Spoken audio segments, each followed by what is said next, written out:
Welcome back, everybody, with the 5 p.m. update on Tropical Storm Helene. First and foremost, we've got a lot of new information to unpack for you, so we're just going to take it one step at a time, starting with the big picture. So we start with the big picture. Tropical Storm Helene is still centered down here over the northwestern Caribbean Sea, just east of Cancun.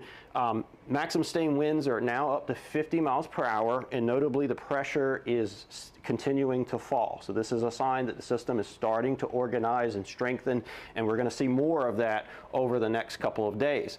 Where is it going to go? It's basically going to move off to the northwest over the next 24 hours, go over or just east of the Yucatan Peninsula tip here, potentially bringing hurricane conditions here to the Cancun area, and then turn sharply to the north and northeast and begin to accelerate as it approaches the Florida Peninsula on Thursday.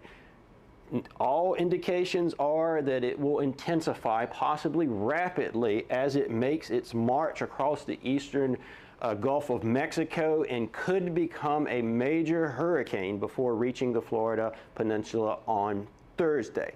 Now, let's talk about impacts in Florida. Why is all this color on the map? Well, let's zoom in and take a look here. So if we zoom in and take a look, these are all the watches and warnings that are currently in effect. And let's start first with tropical storm watches are the yellow. Tropical storm warning is the blue. Hurricane watch is the pink, and hurricane warning is the red. So let's go with the most impactful first, hurricane warning. If you're in a hurricane warning, that means it's no longer time to watch or to look at models or to wait and see what happens. This is action. This is the action phase if you're under a hurricane warning. It means that hurricane conditions, in this case hurricane force winds, are possible for your community. You need to go ahead and take the necessary precautions to protect yourself from that. Look up here in southern Georgia too. We talked about this earlier, how this might spread up into Georgia, and we'll be talking more about Georgia in subsequent videos. Look at now the hurricane watch has extended into southern Georgia, and then there's a good chunk of southern and southeastern Georgia now under a tropical storm watch. Also, tropical storm watches extend along a good chunk of eastern Florida Peninsula.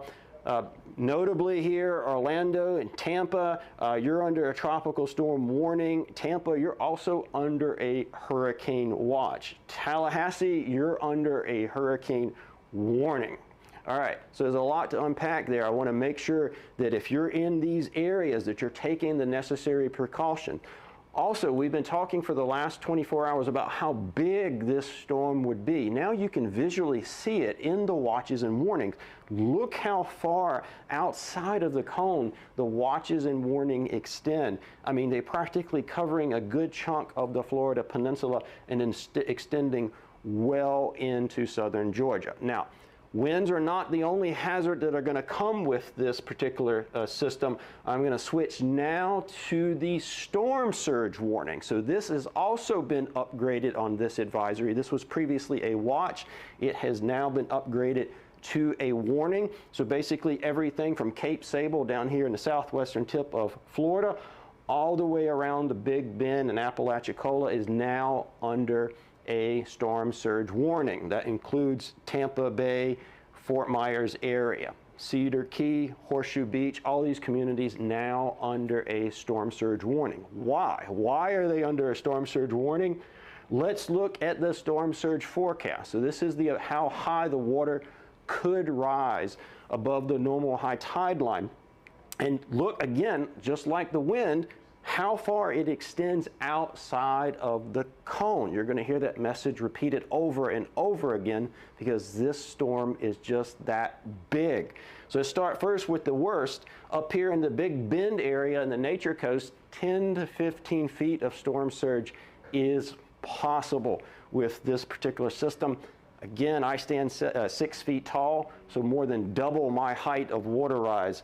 Even working your way down, Tampa Bay, potential exists for you to get 5 to 8 feet of storm surge. And that's a pretty significant storm surge, even that far from the center, and would be higher than some of the more recent storms that you've had in that area.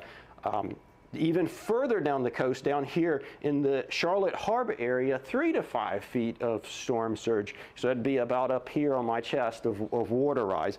And the Florida Keys also not out of this potential for 1 to 3.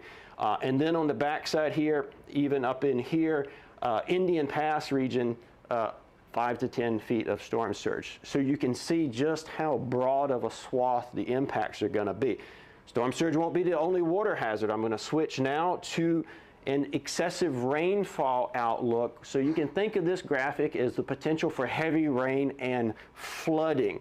And I'm going to zoom back out here because you can see how far Helene is going to spread the moisture and heavy precip threat inland.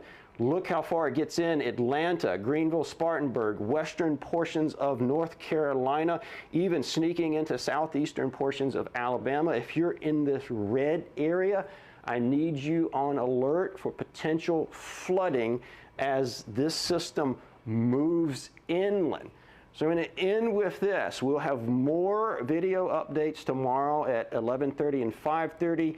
But we'll also have round-the-clock updates on Hurricanes.gov. It is imperative that you stay up-to-date and informed.